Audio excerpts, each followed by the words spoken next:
All right, welcome back to Starwars Cinema Crew, where we're here to talk about the Book of Boba Fett, Episode 4. Have a nice spoiled discussion about that. We're back here, of course, with the regular panel for the Star Wars Cinema Crew. Oh, and a special guest. I didn't even see Mr. Kylo Ren. Yo, I got that same mask. Hi guys. This guy. But it's hilarious. Oh wow, dude. We gonna get them views this time. There we are. Matt, what up, bro? What's up, man? That was amazing, bro. What's up? What's up, everybody? What's up, E? What's up, Maine? What's going on? And What up, today what we're up? gonna do a little. Myself. I say we're gonna do a There little we go. switcheroo. I'm gonna take a step back and try to talk about the show more, and I'm gonna let my guy Chris up here, first time hosting. He's gonna bring us home and give us all the information and keep us flowing. Chris, why don't you start it up and introduce your guests here, buddy? Guys, thank you everybody for coming by again. I can't wait to get this started. I want to introduce a really good friend, old friend of mine, Matt Maisto. What's up, guys? Matt Maisto writes, Going on? produces, and directs a show on YouTube called Mondo Creepy. It's fascinating. And Matt, you want to tell us a little bit about that? If you guys are old enough to remember USA Up All Night back in the day, or Elvira, Yes. it's a horror host show like that. You know, we Like Joe Bob Briggs. exactly. So it's a horror movie hosted by like a very sexy lady named Lilith Von Bloodworth. You know, it's comedy bits, that sort of thing in between segments of the movie. Okay. And you've done how many now? Right now, we've done 4. I'm working on trying to write 5 and 6, possibly even 7 together. And hopefully we'll shoot those in a couple of months. Okay. All right, man. Well, I'm glad you're here. I know you're a I'll huge throw Star out a Wars link. fan as well. That's why I invited you. So we're going to get started. Basically, how I'm going to break this down is there's 10 parts to this show that I kind of took notes on. I'm just going to briefly go over them, and then I'm going to ask everybody their opinions, all right? So we start the show with Boba in the back the tank with another flashback. He's beginning his quest to avenge the Tusken Raiders. He checks Jabba's palace. He wants his ship back. Later, he sits down at camp and sees lights off in the distance. We get the Mando theme playing for the first time in this series. He then finds Fennec Shan shot in the stomach and dying from her wounds from Season 1, Episode 5 of Mandalorian. He takes her to a mod shop where we see the modders that we saw earlier in the series. The head modder is actually a musician known as Thundercat, bassist for Erykah Badu, Flying Lotus, and Kendrick Lamar, and many other solo gigs. And he wrote the music in this scene. The head modder is then bribed, and he mods Fennec Shan. Big Mike, I'm going to let you go first. What do you think about that whole opening? First of all, you break it down to 10 parts. That was a long first part, by the way, but it's cool. I liked it. I mean, you know, I'm not the king of the flashbacks, but it seemed like this might be our last one, so I was cool with it. This flashback, it was partly unnecessary, I felt like, because part of it we saw when he first walked up to Fennec Shan, right, and the Mandalorian already. I guess they wanted to kind of show us where the whole mod teenagers kind of start at, or where they kind of come from, the ones that are working with him now, and of course her getting her mods, and you know, I mean, about that, I mean, it was cool to see the whole ride on the Bantha. I think it's kind of so slow and prodding. I know it gives you that Western feel, but it does kind of start to bore you a little bit as it's going along. Yeah, how do you get anywhere in the quickness on a Bantha, right? Yeah, he's moving in like Game of Thrones time. Like, he's going really fast to be on his Bantha. I swear, like, I don't know what's going on, but exactly what I'm talking about. Yeah. So I mean, I wasn't fully impressed. I get it. I'm happy we're getting close to the end of the flashback. You were up to what part of the flashback? To the where'd you stop at, Chris? Where he bribed the head modder to operate on Fennec Shan. Yeah, I mean that facility looked kind of cool. They had a lot of Easter eggs even in and on the facility. That was pretty cool. We saw a lot of different droids from previous Star Wars that we've seen before. But overall, I was just kind of like, okay, it was decent at that point. Did you like the music? Music was dope. Yeah, music was dope. I thought the guy, I don't know what his name is, played his part pretty good. What's his name? Thundercat? I don't think they gave him a name, honestly. Yeah, what's his real name? Thundercat, right? It was Thundercat. Yeah. So I thought he played his his part pretty well. He seemed very excited to be on Star Wars, so he's probably a fan. Seems like too. I could tell. So I thought that that was pretty cool. So All right, cool. Josh, what did you think about that whole opening? I thought it was very interesting because someone had spoiled it in the group. I hadn't seen it yet, so it was kind of like, oh, okay, that's what it means, right? I don't want to name names, right? So I was like, okay, now I put I put it all together. I was like, all right, that's cool. Spoilers don't bother me, so I went into the show looking for the spoilers. So what Chris was talking about, I was like, okay, so that wasn't that bad, and it didn't bother me anyway. And then to the essentially the droid shop, really, it reminded me of a tattoo parlor, for crying out loud. And you see that agenda of the transhumanist theory rearing its head again in Star Wars again. So I thought that was very fitting. All right, E, what's your thoughts? My thoughts was, here we go with the flashback. I like the, I want to see my boy in his armor doing his thing, but here we go. You got my man looking like a Buddhist again. But I get it. I get it. It's definitely a Western. I like the elephant type creature thing. I didn't understand how it moved or acted, so I understand now. It's like an elephant type creature, or like a dog in a way. It looks like it's loyal to the. Yeah, right. It looks like, isn't it loyal? My man E, man. The elephant dog. Yeah, I don't know what. I'm sorry. Yeah, they're kind of like I see elephant feet, but it looks like elephant feet. Actually, I think they did use elephant. Oh, Matt, you're muted, by the way. Oh, am I? Oh, man. no, I can hear you. Nice, good now. Yeah, I can hear you. Oh. Man. But yeah, No, he is muted. No, and then Josh is right. He's talking now. I can't hear him. Yeah. Oh, yeah. Can you hear me? He's like delayed a little bit. You're a little delayed. All right. No, I was just saying that they actually did use elephants in the original movie. It's his mic or something. I don't know. Oh, they did. See, okay. Oh. I saw elephant feet, Shit. yo. I'm telling you. Really? Yo, E, the elephant whisperer. Okay. Right. All right, Maine. But I'm sorry. wait, You want to continue? I'm sorry. no, I was just gonna say it gave me some answers that I needed for, when she gripped the gun when the guy came in complaining about the mods in the first place, and he was talking down on him, and she like gripped her gun a little bit at him like that, and I didn't know why she did that. Because I'm like, she don't know the mods, so why is she gripping her gun like that? But now that I figured out they're the ones that saved her, that technology saved her life. So now I understand. It definitely. That's a good point. Yeah. All right, Maine, what you got? First off, I do want to say that, you know what? I know that a lot of people weren't really thrilled about this episode because of some of the pacing. And to me, as somebody who's into film and actually going to film school soon myself, I have a different view of. Oh, thank you. I have a different view of the way things progress, and you have to have that narrative device that we talked about. And sometimes you need these slow moments and these slow, moments in shows to further the story. So it's not popular, but it's a device that works. Like I said, you can't be going 100 miles an hour all the time. It ain't going. You're gonna miss some stuff. You're gonna miss that tree. You're gonna miss all that. Before you give your point about the scene, I wanted to counter that. So I do agree with you because Josh will tell you I'm heavily in the movies myself. I watch everything, right?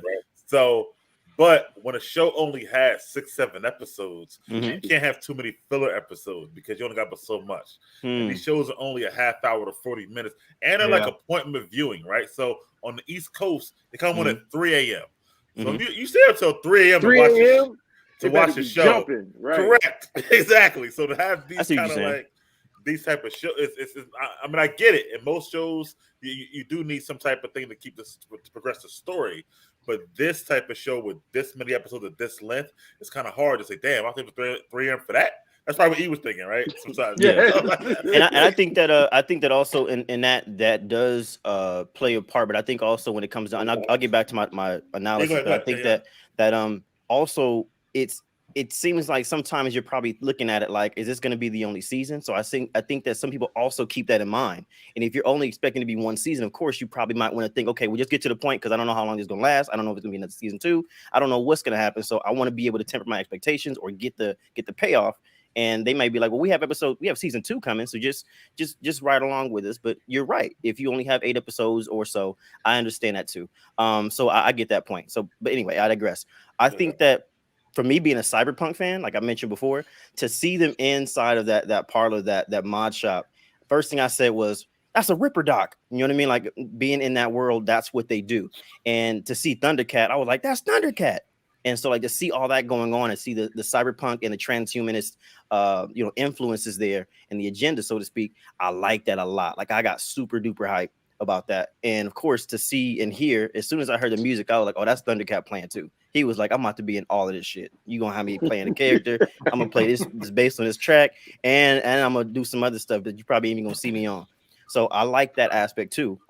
And for me to see the response, also, like you said, that callback with the way that Fennec handled that situation previously, it made a lot more sense. And when I saw her, like her innards, I guess you could say her mods, honestly, the first thing I thought was, I said, well, how the hell did she eat in that other episode?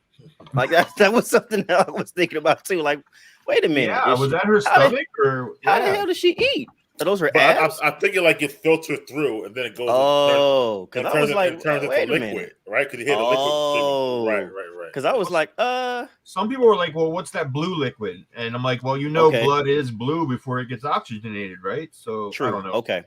Yeah. So yeah, I thought that opening scene was really cool. I was intrigued once they did that and they showed that. Then I was hooked. I was like, okay. Then I leaned in and I was like, let's see what else they have to offer. So I enjoyed it. Hey, Josh, it's for you, buddy, from your boy. And this is for him. What an absolute plonker. I'm not replacing Cowboy, just to let you know. Nobody can replace the Cowboy. Okay? Anything else you want to add, Maine? Or No. I'm good. I don't want to take up too much time. But that's my thoughts. Let's give it up to Matt, man. Matt, what did you think of that whole opening sequence? Oh no! Certainly need another flashback. However, it did fill in a couple of questions that were that needed to be answered, like how did his relationship with Fennec Shand kind of develop? Because she's a master assassin that doesn't want to play nice with anybody. So, you've got to sort of build that trust. And then also the other big question is, well, how did he get his ship back? Now you know. Mm-hmm. Now you know. Yep, and I don't know if we necessarily needed 15 minutes for all that. That was pretty good. But other than that, yeah, that's next, actually. Yeah, it was just okay. Okay. Yeah. All right. So we see Fennec wake up, and Boba explains to her that what had happened. And Fennec, like most people, thought Boba Fett was dead. Apparently, everyone believes that he died in the Sarlacc pit. I guess that's widely known on Mos Espa and Tatooine. He said he was taken in by the Sand People and feels guilty about getting them killed. He believes the Nikto Raiders wiped the Tuskens out because he jumped them at Tashi Station. He also explains that he does not want to be a bounty hunter anymore. He wants to be a crime lord, which you can kind of see interest Fennec a little bit. She's like, oh. So Boba and Fennec agree to retrieve the ship, the word Disney can't say anymore, the fire spray. And so she sends that drone in to get a layout of the land, and they form a plan. So let's see. Fire spray? They call it the fire spray. No. Now. Yeah, that's the class of the ship, right? Right. That's Right. not. So I don't think it has a name yet. I think this was like Disney's low key way of like not saying Slave One now, but still mentioning it. So, So yeah, what'd you guys think of that? Let's start with E. I wasn't even really, like I said, going into this episode, I was a little pissed. So I wasn't really thinking about the name of the ship or nothing. I didn't even realize that. He was mad about them car pictures. He wasn't focused. Yeah, you want to skip me on that one. Jeez. I was not feeling that. Keep moving, Chris. All right, so there was that scene where she sends a drone in, so they break in. No. Keep moving from the keep moving from beyond E. I'm saying. Wasn't good enough. Yeah. All right. Hey Matt, what did you think about the when they were checking out the Jabba, or should I say, Jabba's palace? I And like they the droids. formed I thought it was real clever use of the droids because the one guy, the chef, reminded me of what's his name from episode 3, the one General with, Grievous. with General Grievous. Yeah, it was a total General Grievous type of vibe to it. I thought that was kind of clever. Like I said, I like the way they busted out the ship. I thought that whole action sequence was really well done. That was probably the highlight for me of the entire show, of the episode. Yeah, no, it was a solid scene. It moved the story forward, and hopefully, no more flashbacks from here on out. You know. But is he talking about the ball? Weren't you talking about the ball, the little ball thing that showed the? Mm-hmm. I mean, if you guys want to just talk about that whole sequence of how he breaks the Yeah. ship out, All right, Yeah. Maybe I summed it up just the opening part of that. So yeah, they go into the. I mean, are you asking me like, how cool it was that they? Well, this is my first time Well, I was doing going it, to so say I messed up. it just reminded me of the video game map. You know, I guess that whole breakout of the ship, right? My bad. You got to see No, TV I'm going ahead. 99 from Jedi in there. You're good. You're good, Matt. Go ahead, Chris. We saw a Gonk droid, right? You know what I thought was interesting though? did. When you actually saw the Gamorrean guards in this part, they look like they did in Jedi. Because you know how in the beginning of Book of Boba Fett, they didn't have their armor on, stuff like that. I was like, you know, this is kind of weird, but yeah. And so, Mike, want to talk about that whole scene when they break in and get? Well, I'll talk about the whole part. So I liked her little the little ball that she used to scan the place. That's pretty dope, actually. And that it used like the heat technology where you can see all the different bodies inside of it. I thought that was pretty cool. And you can notice that, you know, you can see where it even stopped at, because it didn't have the back of the ship, so it didn't go that far. So I thought that was pretty dope. Their conversation there was cool. You saw where he let the banter go because he kind of knows, okay, like this is either I'm getting my ship or I'm not, one or the other. But you know, I ain't come back out here for this. So I thought that was like a signal for that. As Matt said earlier, you can see that their teamwork coming together between him and Fennec. So I thought that was pretty cool as well. I thought going inside, like they said, he said the droids were cool. The little rat catcher droid was dope. The chef, the sous chef, you know, that was cool. Fennec was a beast in this scene, you know. Yeah, she was. The fighting, the shooting, and even when she shot the lift and just stayed there and waited till it closed, I thought that was like great cinematography. The way they showed that, because it like closed as the ship was closing on her standing there. So I thought that was cool.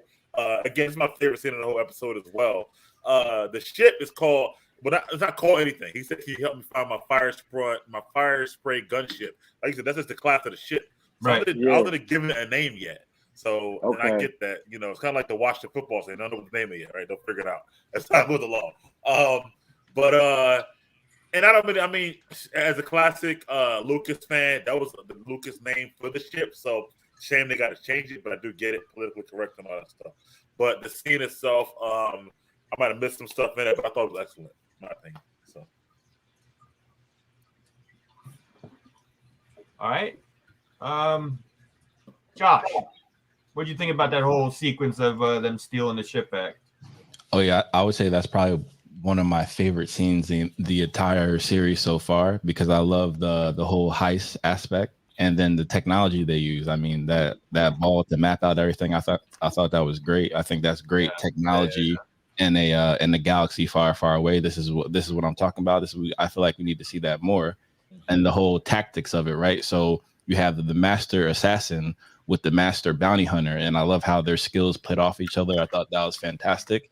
And you know, I'm sure we're going to see more of it in the future episodes. And I thought, you know, it was a great.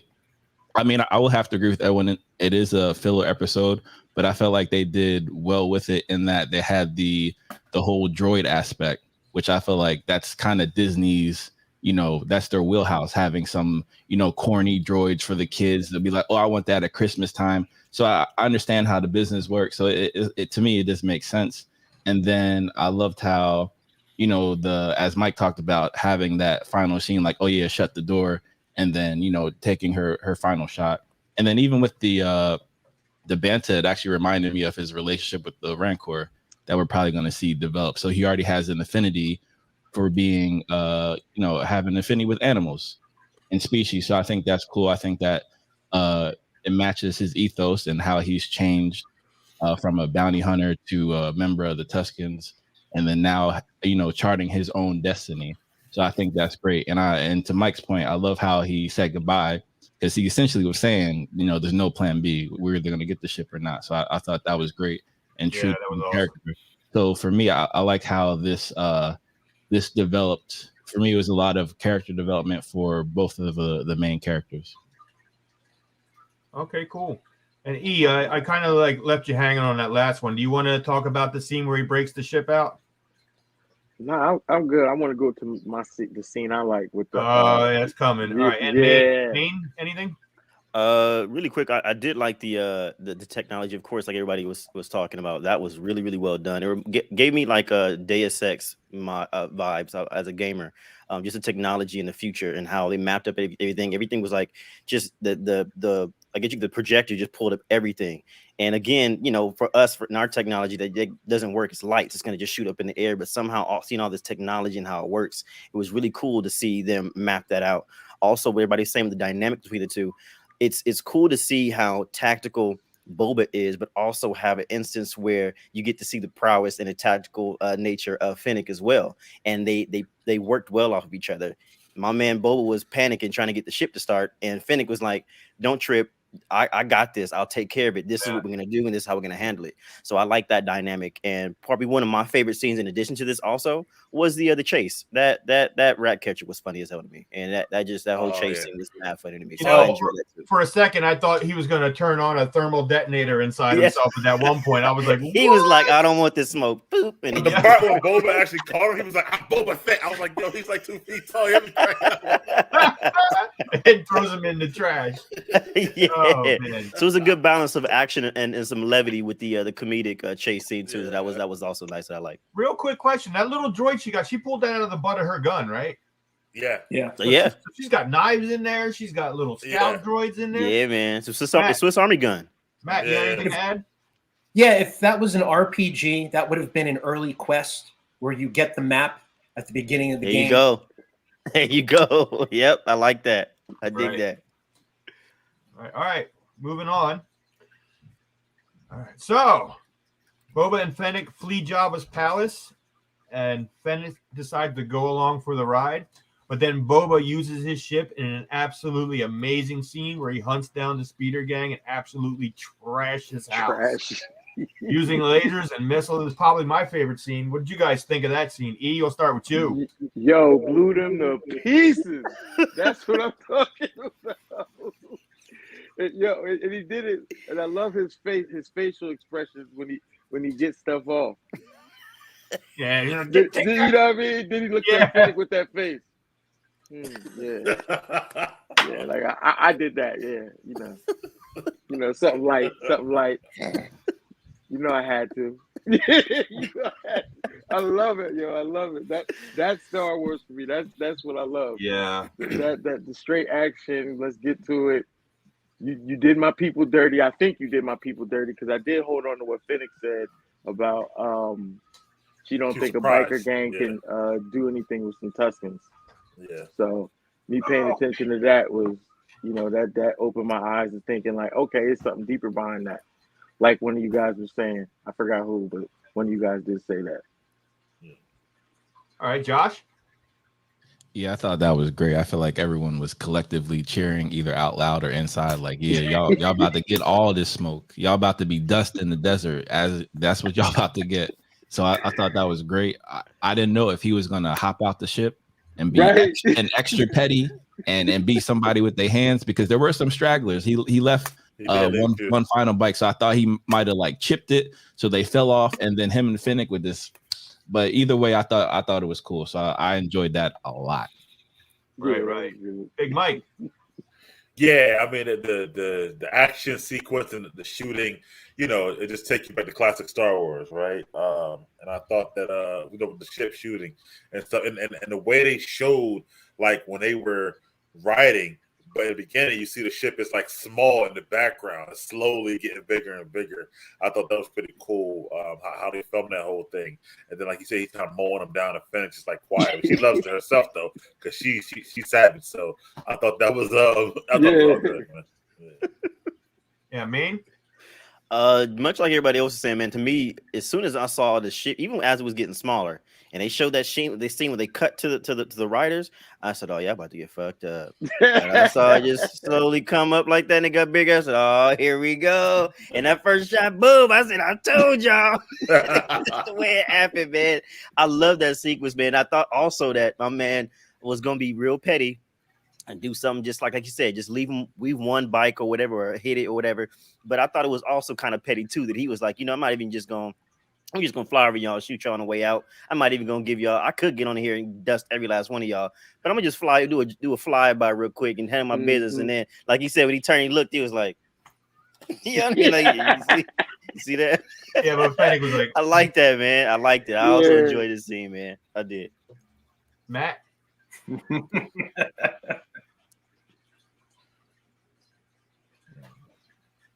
Here it comes. No. Mic check. Yeah, he's talking a lot too. I know. Is that gonna come now or later? Matt, we couldn't hear you. There's a disturbance in the force. Yeah. Damn, nothing. Interesting. I wasn't sure. Was there a force choke going on? He had a lot to say, man. Oh man, that sucks. I'm sorry. I wonder if he's using Wi-Fi or like LAN connection. Yeah, because that's what happened to me last time. StreamYard prefers the LAN connection. He's back. There we go. Is that better? Yeah. Hello. Still ain't perfect. Yes. Oh, Matt, we just can't hear you. Hey, Matt, quick question. Are you using a Wi-Fi or a LAN connection, just out of curiosity? LAN connection. Okay, interesting. All right. I didn't even hear that. I do have. I happen to read lips. A little fun fact. So I caught that. I don't know what is going on with his stuff. He got the headset on too. So I'm surprised. We can hear him sometimes, but then nothing. Hey, bro, come on, dog. Tell him try a cell phone. Maybe that'll be better for right now. You know, who knows? Yeah. Matt, jump on a cell phone. You better chill out over there, bro. All right. One man going to town. You don't know Eve, man. You can't. I know. I'm gonna move us along. He's back. All right. What about now? Somewhat. Hey, text him. Chris, don't try the cell phone, bro. Yeah, it might work. We want you here, so please don't disappear on us, man. We want you. You might have to just try some alternate methods. You heard me, Chris? Any better? I would text him. Don't try the cell phone because I can't. All right. I'm gonna move it along here. Okay. All right. Yep. So after that, they head back to the Sarlacc pit to look for their armor, right? Yeah. And another really, really cool scene happens here, but I'm going to let you guys describe this. No. Mike, what did you think of the Sarlacc scene? Well, Matt's still trying to talk, so. Okay, here we go. The Sarlacc, man. So, I mean, I was actually surprised he didn't know his armor was gone already. That was a plot hole for sure. Yeah, because he was still kind of up when the Jawas took it, and also like how the hell he thought he got out with no armor? You know, he would have died and stuff like that. So that part. I was thinking that same thing. Yeah, I mean, part of that was private chat. Is that Matt? Hold on. That was you. The cool main. So yeah, I mean. Part of this scene was very predictable. You know, like if you watch movies for your whole life, right? When they got down, looking inside, you knew the Sarlacc was coming. So it's very, very predictable. I did like when she dropped the bomb though in there, and then Boba said, "Don't touch my buttons again." He let it happen, and it was like, He watched the look, result and it was like, yo. good, but don't do that shit again. right. Don't touch my buttons. Yeah. Don't touch Yo, my buttons. Yeah. His facial expressions be everything. Yeah. Like, hold Like, on, yo, I know you saved our life, but don't touch my buttons. Like, Right. You wildin', It was like turn the radio down. like a black man car radio. Like, don't touch my radio. Right. Sit in the car, don't touch nothing. And he was looking at her and see what she was doing. He was like this, and when she dropped it, he was like this, looking at it. And then when it happened, he was like, "Hey, okay, we don't do that shit again." But the scene played well. It was a good visual. I guess the Sarlacc is finally gone. I guess at this point, who knows? It's Sarlacc he coming back. I think so. Yeah. Right. All right, but you know, as we saw, we already knew as the audience that the armor wasn't there, so kind of left a little anticlimactic, you know, or we already know the response for that. So, but it had some good parts and bad parts to me. So, Okay. All right. Josh. And I hear what everyone's saying about, you know, the plot hole, but I looked at it as when we first saw it in the first episode where he gets his armor taken. I equate that to when you're half asleep and someone wakes you up and you answer, but then later on in the day they ask you, do you remember what they talked to you when you were asleep? And you're like, I don't remember responding. So for me, he's a Mandalorian. He has that. He has those instincts, right? So, and again, to you guys' point, that's a fair point. But I guess I just viewed it from that. Like I'm gonna give the creators the benefit of the doubt. I feel like Star Wars is on a great trajectory, so I'm gonna be like, I feel like there's a method to the badness there. And is Matt back? Let's see. he's not even back on. All right, but I'll continue. I thought Yeah. this scene was fantastic because the suspense, and I didn't even know the ship could even do that and get that close and do that methodically. I thought that was brilliant. I was like, oh my gosh, what great cinematography. It was. I love the suspense with the film score and everything. I thought that was great, and I was like, how close is it going to get? And to Miguel's point, we knew it was going to come alive, right? That's part of the the Sarlacc's charm, if you will, to play possum, if you will. Yeah. But I do feel like it will. There has to be another species of it somewhere. It's Tatooine, so there has to be more than one.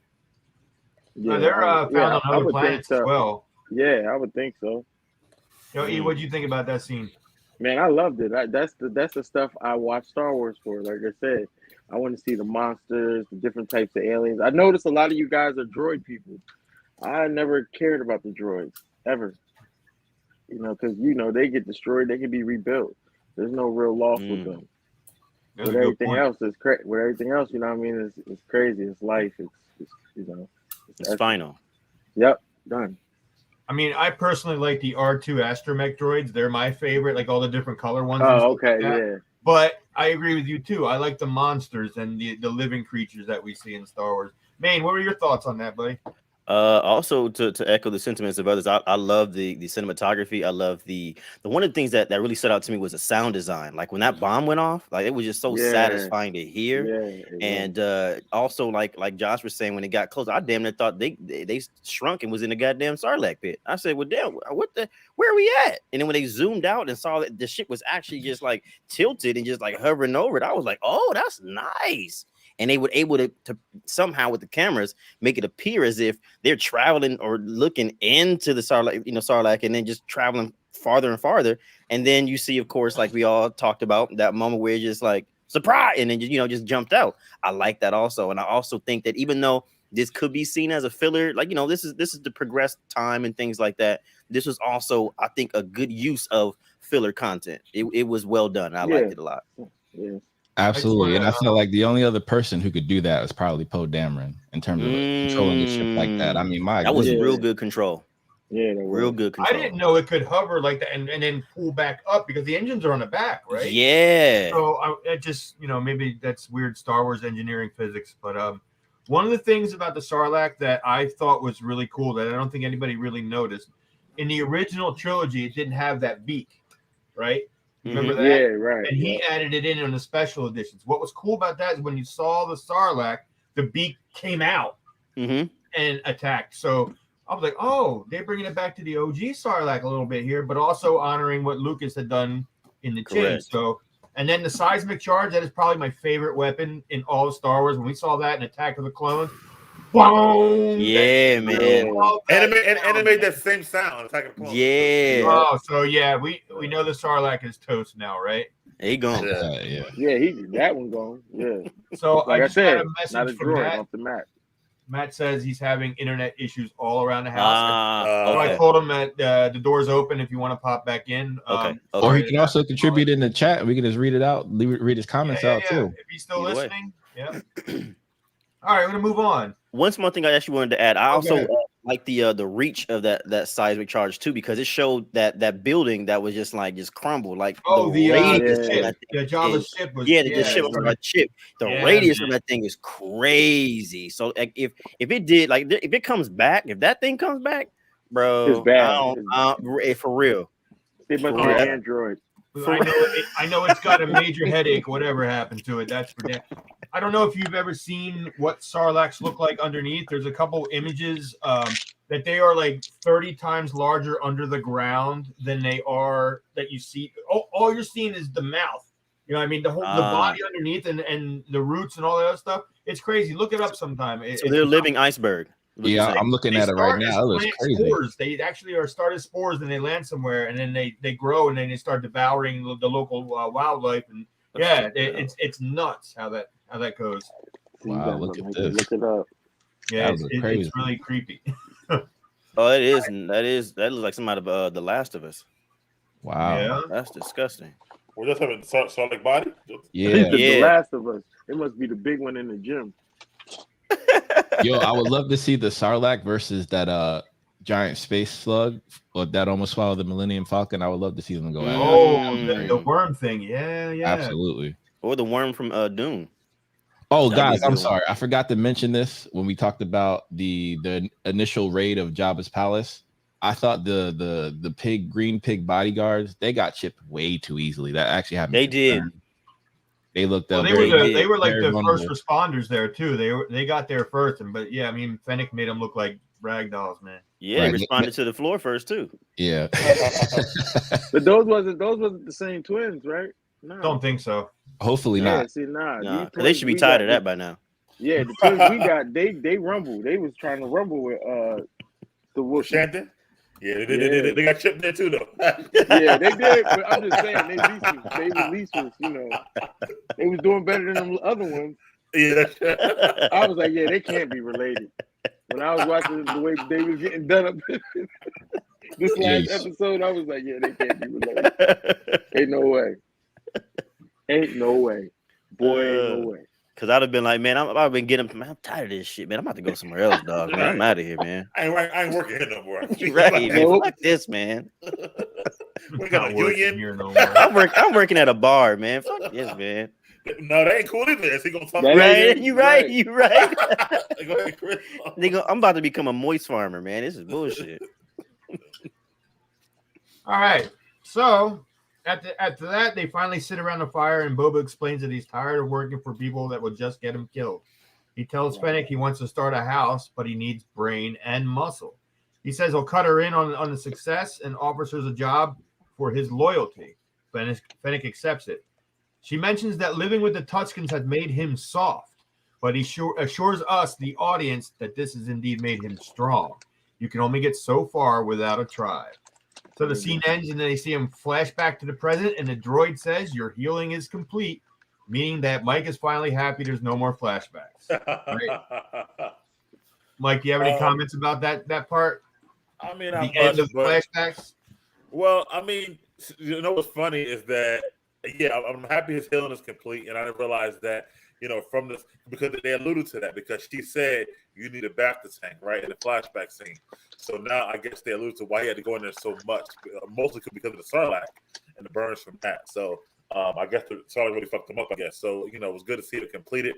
It's funny because now I want to see, like, when they decided to go after Mando to get the armor back. So now I want another flashback. I'm like, well, when they decide that together and stuff like that. But I'm happy it's complete. As far as their deal or partnership, I saw that coming earlier, so it's good to see it. He does have that loyalty, have that consigliere, so to speak, since he's like a mob boss, and I think it's always good to have that one person there. So, All right, cool. Maine, since I always picked you last, I'm sorry. You can go second this time. It's all man. good, man. It's all good. I actually like this as well as far as that was concerned, because it's the end of the flashback for some people, right? Like everybody's just talking about it's the end of the flashback. It also ties up some loose ends, and I think that the way that this all worked out is that it sets us up for the last few episodes. It's like, okay, now that we got all this out of the way, now it's go time, baby. So I for those who have been wanting to those things to end, they're done. Now we get to some action, and E-Money can pay attention now, watch the show, and enjoy it for what it is. But also the one thing I did want to point out though about Finnick, man, I think that it's also wise of them to use Finnick to basically voice and speak the way that we're the audience. That's our representation of the audience. Like that's us. Finnick is us. So much like what E and everybody else was saying, sometimes it was too slow. And they knew that we would have that kind of response, which is why they probably wrote that into the scene and saying, okay, y'all, you ready to finally get this shit over with? Like, are we done now? Are we ready to go? And I think that that's also cool, and have that foresight to be like, okay, more than likely they're going to be feeling like this. We'll have Finnick be the one to talk as the audience, so that way we can further the device as well, and further the plot too. So I thought that was well done also. So I'm looking forward to all the action that ensues later, because it's about to get going. Any thoughts on that, E? Say it again. Ask me the question again. Any thoughts on that scene where they were talking about how he's like, we're stronger with a tribe, and he gets out of and at the end of the flashback, just tell me what you thought of the flashbacks completely throughout the series. Like, do you think they were necessary, or did you? I mean, certain ones, I guess you could say they were necessary, because I did want to know certain things. But I mean, this was a long flashback episode. Like this, it was almost half the episode. Yeah, this was pretty long. And like I said, I'm with the action, but I like what he said, because he's teaching her stuff. He's teaching her stuff. She's as he learns from her, she learns from him. So he's definitely teaching her stuff. Like definitely having the tribe is, because I'm telling you, that's going to come back in the end. Whether that tribe of Tuscans is dead, we still didn't see the woman one. Guys, because I don't think she ain't dead, man. She went. I don't think she's captured. I think she just went to get another tribe. Sounds like something someone force sensitive would do. Right. Josh, any thoughts on that scene? Absolutely. I thought that was great illustration of startup 101. Not only do you add people who are highly skilled in their area, but you also offer them equity, right? So, and that's how you actually get loyalty, which is his overall ethos and the antithesis of Jabba the Hutt. So I love that. I think that brings that full circle.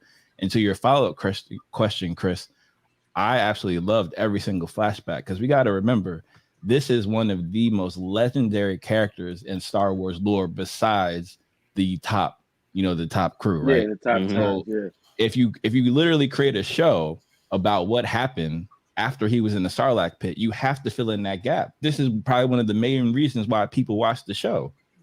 So to me, it makes sense. I loved every single second of it. I didn't think it was wasted space for me, because you're kind of giving the fans what they want, but you're also adding context for the adventure to come.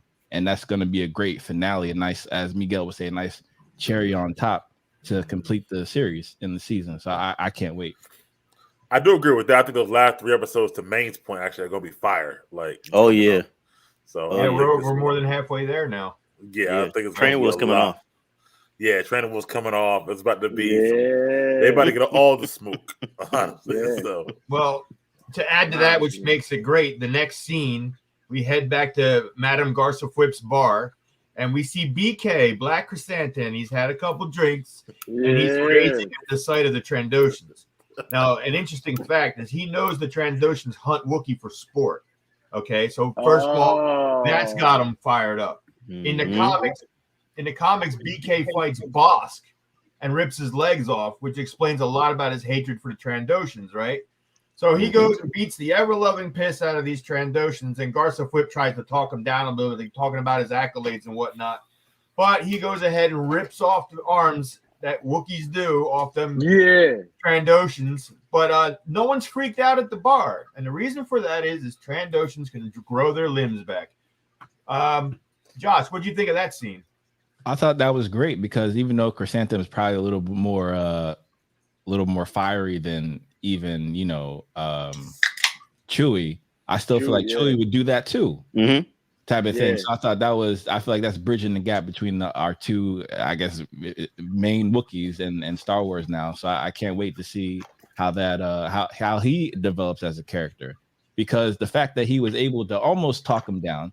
He did, to me, I did think he succeeded, because that is a Wookiee at the end of the day, right? He did succeed in talking him down, and he actually showed the admiration and the reverence. What's up, Michael? For him, right? So I thought that was great. And I was actually more impressed by what Boba said. Like, oh yeah, I got plenty of credits. So I was like, all right, so now you want to be a mob boss and you have the bank to back it up. So now you need to start recruiting more generals. Boba Fett, where are we at? Like, it's time to start spending them credits. What's up? All right. True. Man, what'd you think, man? Man, first of all, like when I saw that when they cut to Black Chrysanthemum, he was sitting there mean mugging. I was like, once again, somebody about to get their ass whooped. He was stewing. Every time he'd take a drink, he'd be like, motherfuckers over there.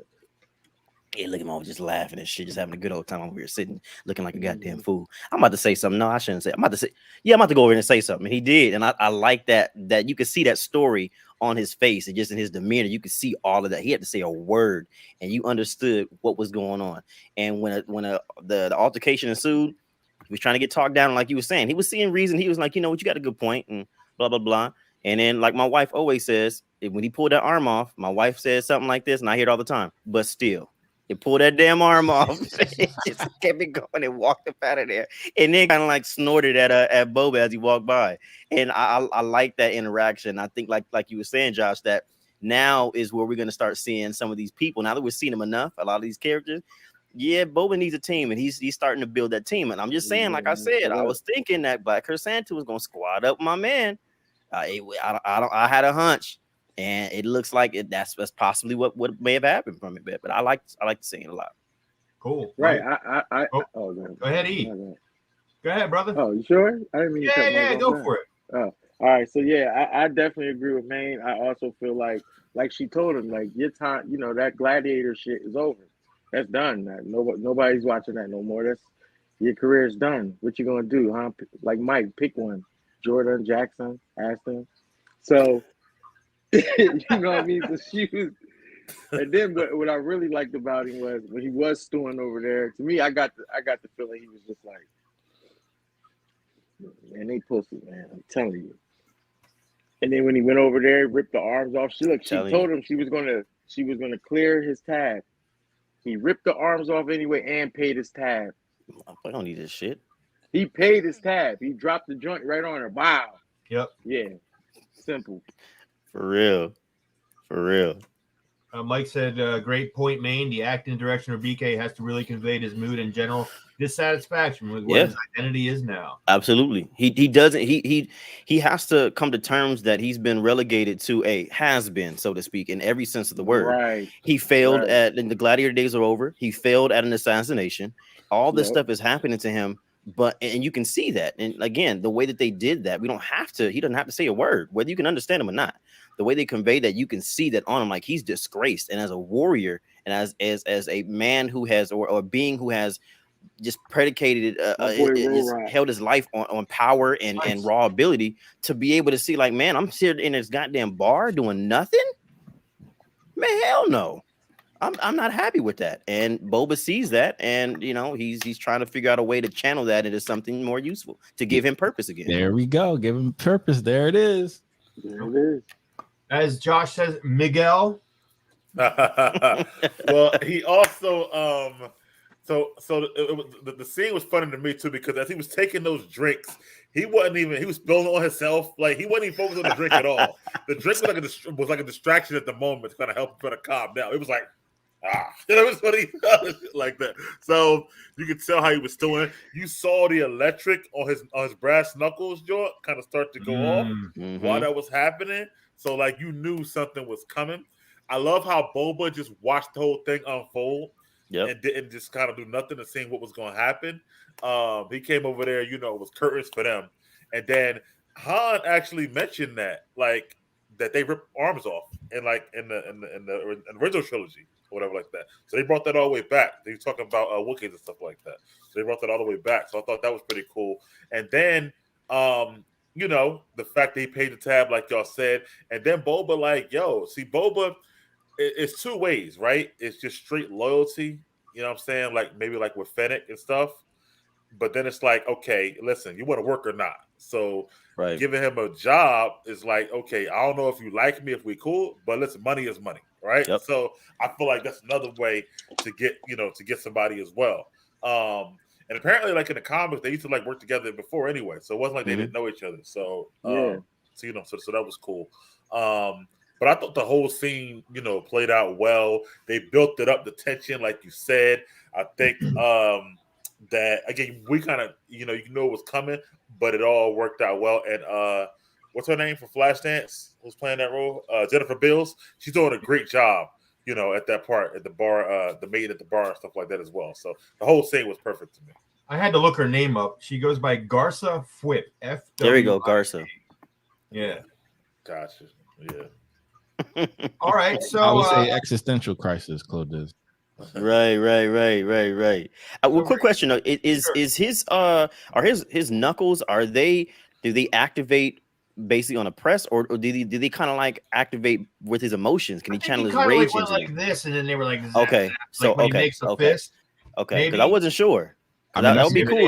On his anger or something. Yeah. So that would have been cool too. Yeah. Okay. It might be a combination of both. A little bit of kinetic energy there. I think you guys might be on to something. Yeah. See, when I originally saw that scene, I thought it was weird because like the people weren't running out of the building scared. They probably saw it at that cantina. Like, right. On Tatooine, and then like one guy practically got his arms ripped off and murdered in the cantina. And you know what? If you watch, and again, the Western film, right? If you watch old Westerns, they shoot us all the time in bars, and everybody sits there. Like, what's up going on? Like, nobody cares. You got to think. Once you're so used to stuff, you adapt to it. So you're just like, you become desensitized to it. Right. Yeah, that's like living in the hood. You hear a gunshot, you're like, that's crazy. Like, it's regular shit. And I mean, I know we all knew it was Max Rebo at the end there too, but she actually mentions him by name now, so that is she's like, all right, keep playing Max. You remember, like right at the end there. Yeah. So that was cool that they did that. All right, we're getting to the end here. So Boba follows BK out of the bar and offers him a job, and this is the moment I personally have been waiting for. I think a lot of us have. Boba and BK teaming up. So they had better pay that off, in my opinion. So Boba's sitting at the head of the table with the leaders of the different territories. BK is the muscle in the background looking menacing at everybody, which I thought was great. And he mentions that he doesn't want to claim any of their lands. He just wants them to join in the coming war with the Pikes.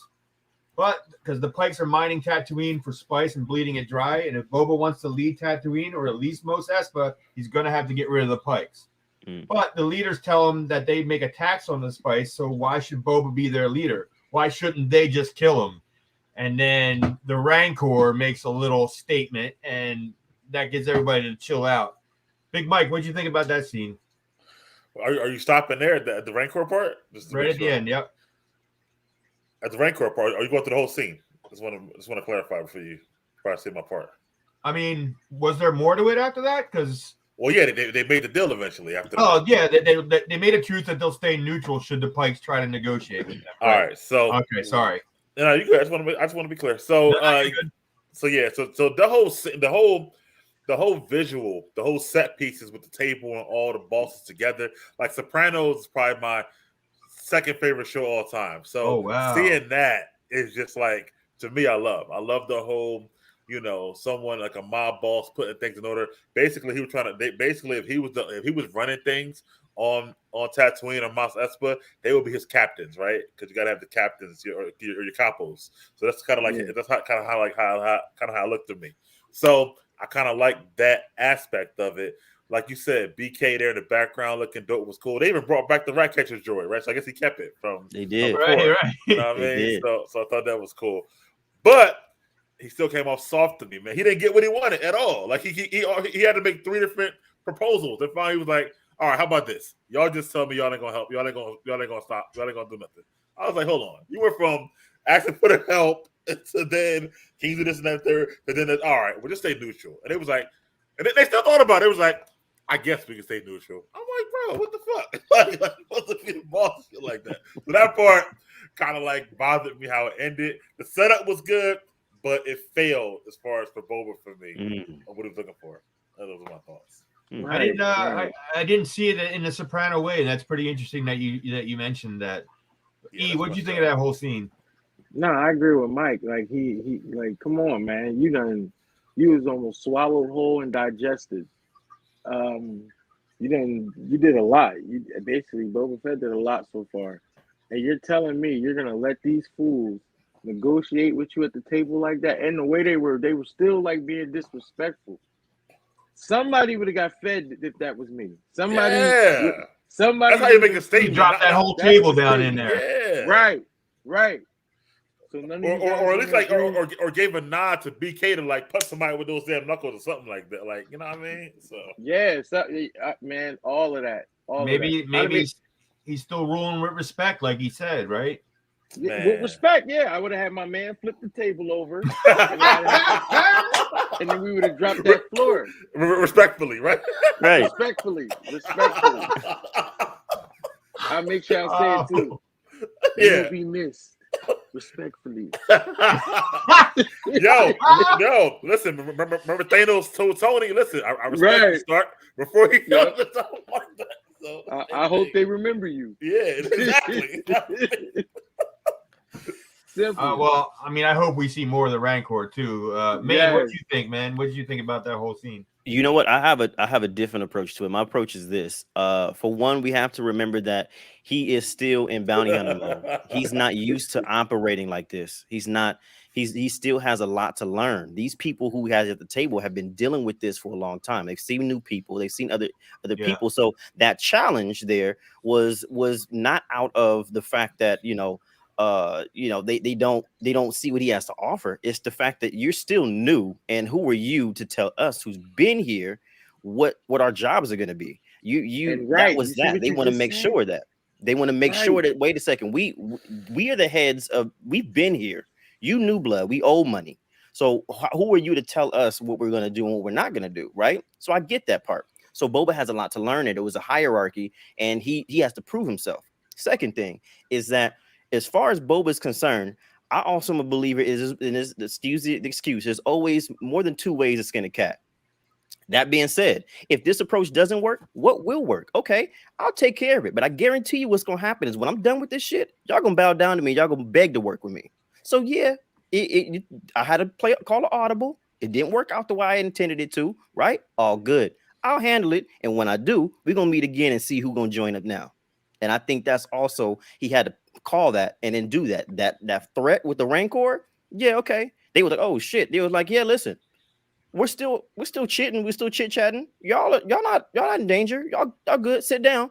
But by doing that, he let them understand that, listen, at any time, understand that with respect, at any time, this entire table can go right in the goddamn ground, and I'll take all of y'all shit.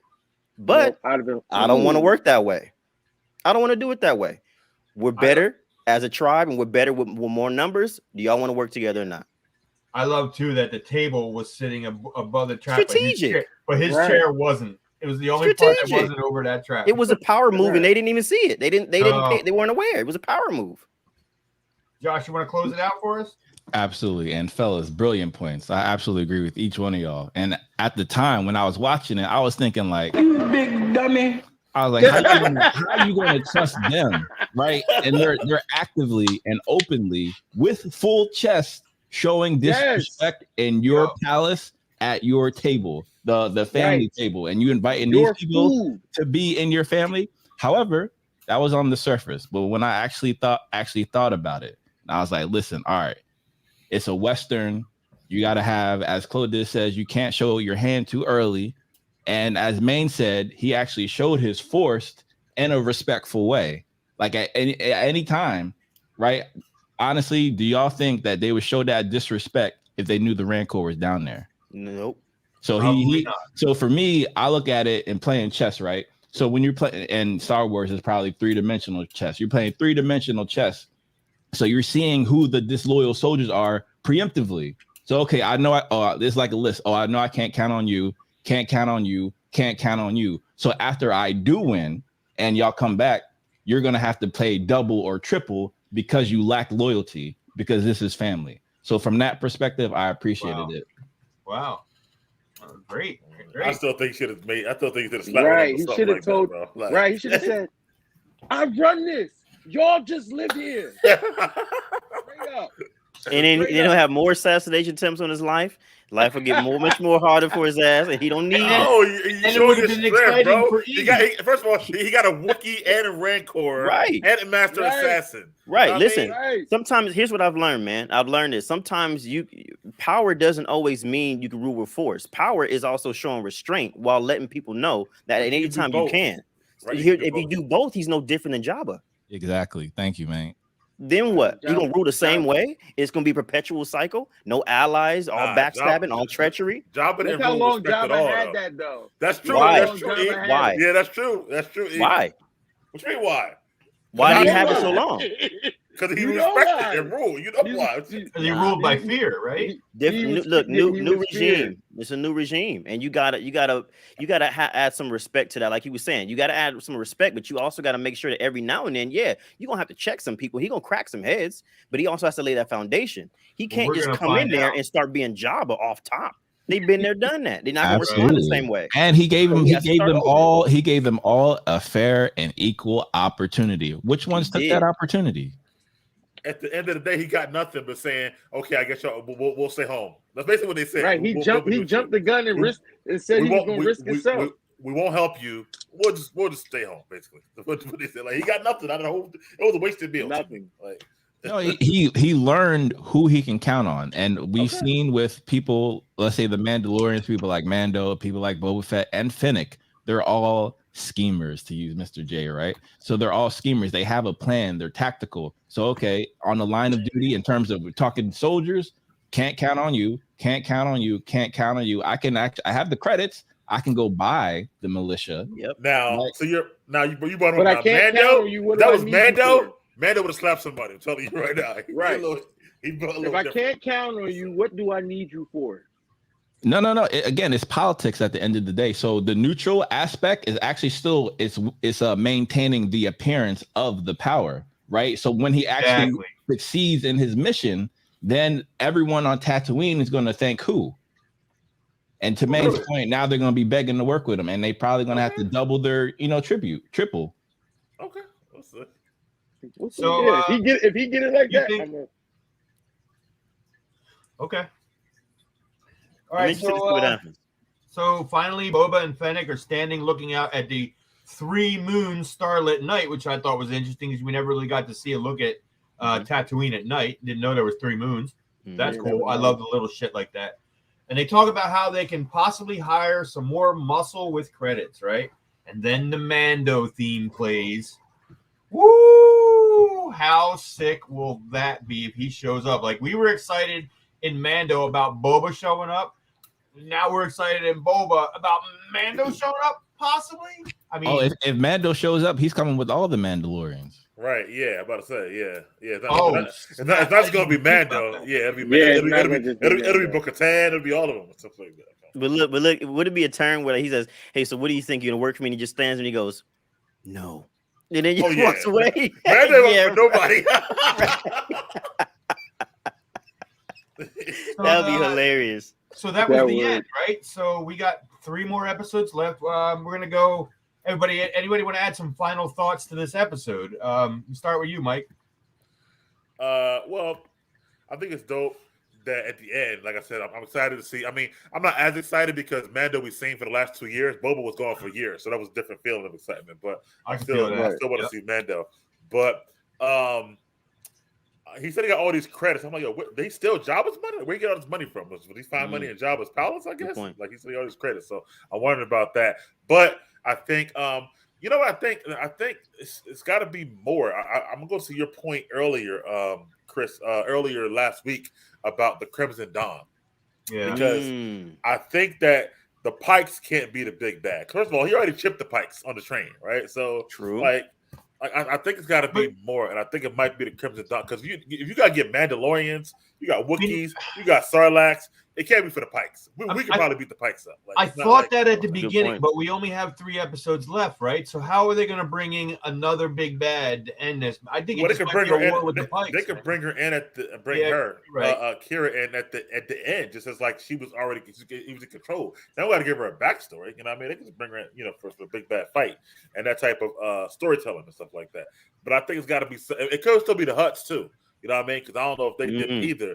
But I don't think it's the Pikes, my opinion. Only. So. Okay, so what you're saying is that they're like the sub bosses, like the mini boss. Yeah. They're like Sagat and Bison and shit. Good one, good reference. Good You're reference. gonna be mad when it's a Pike that's in Bison. Akuma.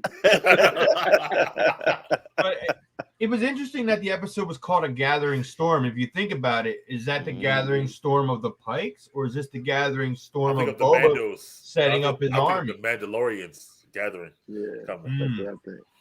Yeah, they about to hit that war drum. What'd you think? Any final thoughts, man?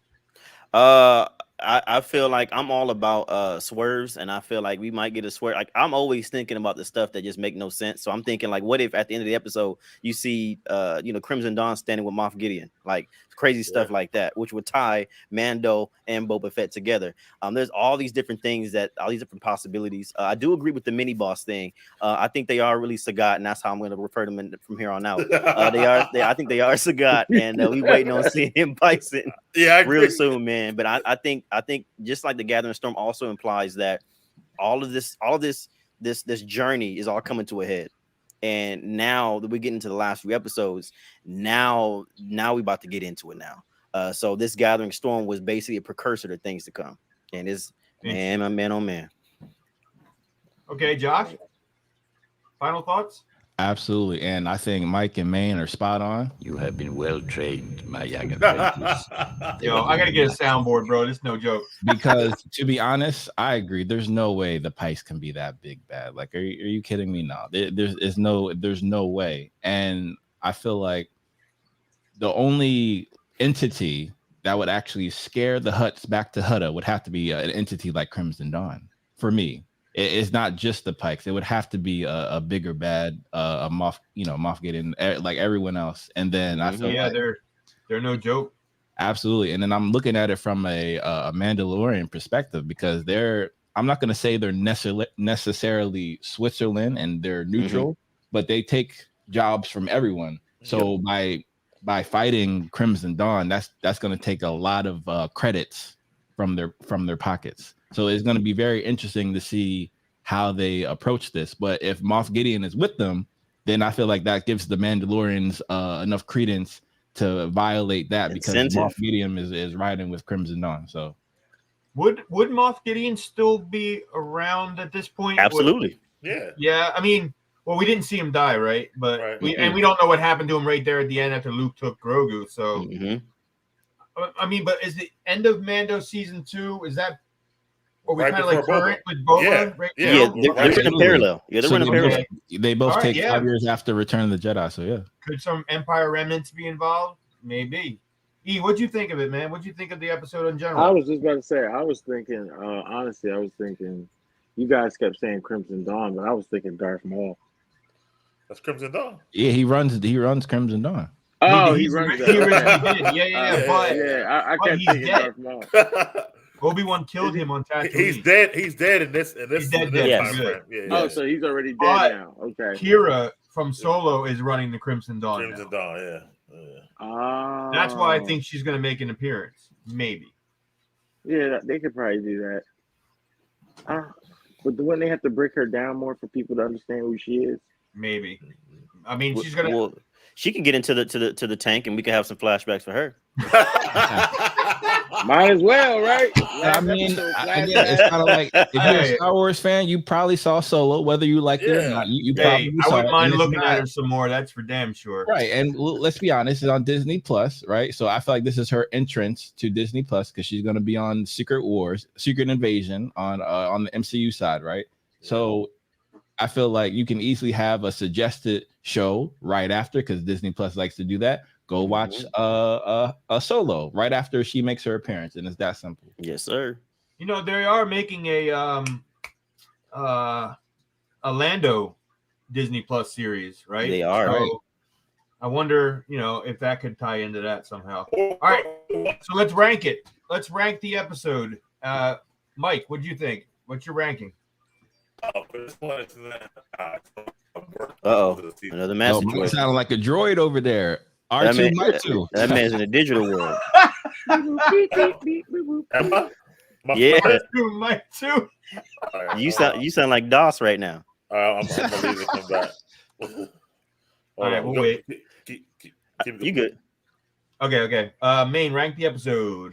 I'll give that a 7. I'll give it a 7. A 7 because we didn't have the set piece in the action like we were expecting before. But it did have some good points, and the flashbacks also take into account trying to be objective. There was a lot of things, a lot of checks, and a lot of minuses that I did see. So I would say a solid 7, but I know for a fact that this is all a means to an end. That's going to be a nice finale for the season. Nice. Let's swing back to Mike. Mike, Am I good now? You heard me Yes. right Yeah, now? you good. All right, cool. All right, and I heard your points there too, man. I'm gonna go with a 7 too. It wasn't one of the greatest episodes, but like I said, it saved it with the whole the heist, like Josh said, to get back the ship. That whole scene was played very, very well. It's a good setup episode. I do like things that set up future things, so it's a good setup episode, and it left you wanting, thinking about what the next is to come. So I'm gonna go with a solid 7. Okay, cool. Good. All right, hard body. What'd you think? Hard body. I'm sorry, I never Hard heard body. that term before, man, and you had me rolling last night, bro. Inside Oh, joke, yeah. audience. So he gonna say this episode was soft body. Yeah, you know it. What do you This give it? episode was soft body. I give it a 5. Okay. Ooh. Yeah, I'm giving that thing a 5. The only thing I Okay. can name that I really enjoyed was the bikers getting bombed, them killing the pit monster, and no black Wookiee wilding out in the bar. That's A 5. That's the lowest Yeah, you've given I think so it's a far. 5. Okay. Right. All right. How dare you? Josh, bring us home. So I'm gonna give it a solid 7.5 because as a filler episode by merit, I can't give it an 8. But at the same time, this to me, you're setting the bar for a filler episode because even if it's a filler episode, they still had a lot of great scenes that everyone really enjoyed. Like I loved a lot of great scenes. The way they use, different plots and technology and different camera angles and all that. So for it to be a filler episode, it's kind of like saying it works 40% of the time, 100% of the time. As far as a filler episode, I would give it a 10, but as a whole, I'll have to give it a 7.5. Okay. Yeah, and I went into this thinking it was 7 too. I think I messaged Mike and I said it was a lot of filler with some really cool parts in it, right? So I think we're almost all on the same page, right? Except for Chloe. Chloe with a 9. Maybe it's my demographic. Interesting. Care to elaborate on that? Mhm. Yeah, we'd love to know why you think it was a 9. Or just what your demographic aspect as well. Whether sure. it's from where you are or Because what we all know is the best episode was 3. So I want to thank you guys for bearing with me. I apologize for Matt's internet taking a shit. I know this got off to a rocky start, and I'm embarrassed about it. But Mike, you want to take us home? Well, listen, we might get Chloe one of these episodes, Josh. This is her demographic, but I will say, yeah, man, thank everybody for being in the comments today. Of course, as always, hopefully we get Matt back on here, another week. I felt somebody had a lot of good insight for the episode, so yeah, we'll work on his Wi-Fi.